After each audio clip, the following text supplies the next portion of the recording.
Against the Ice, out on Netflix, new film co-written by and starring Nikolaj Coster-Waldau, known mostly from playing Jaime Lannister on Game of Thrones, also starring Joe Cole. The film is based on an autobiographical book written by a Danish Arctic explorer named Einar Mikkelsen, detailing his trip to Greenland that started in 1909. Just to give you the general setup, the previous expedition, sponsored by the government of Denmark, was lost before they could get back home and deliver maps of the northern regions of Greenland, which were meant to help settle a land dispute between Denmark and the United States. Mikkelsen goes on a second trip to try and find and recover any trace of that previous expedition and bring home any journals, maps, evidence, proof that he can find.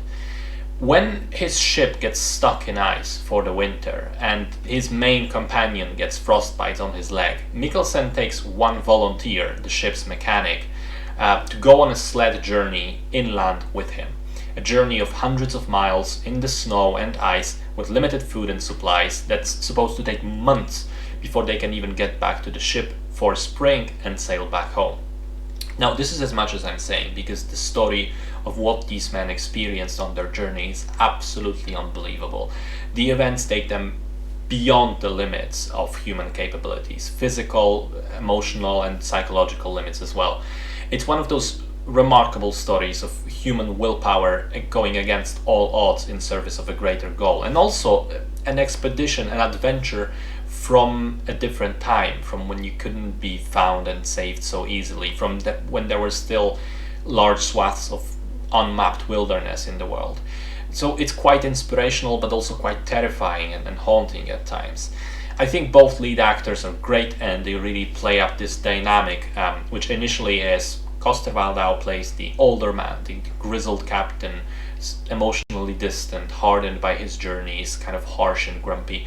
And Cole is the younger one, more optimistic, hopeful, full of wonder with the beautiful nature that they experience.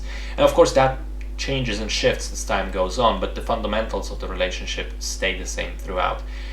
The cinematography is good, reveling in the sweeping shots of the Arctic landscapes, and although I have to admit, I feel that movies like this benefit from being viewed on the largest screen possible in a movie theater, and I think it loses some of the effect it would otherwise have when it's viewed on a television screen, which it was in the case of Netflix. In general though, I liked it. I think it's a solid film which has a pretty singular vision but manages to execute on that vision quite well. I personally would have liked for it to be a bit more harrowing and brutal in terms of depicting the isolation, but I can kind of see why it veers on the side of the positive depiction, and I think it works like that anyway. Cool movie.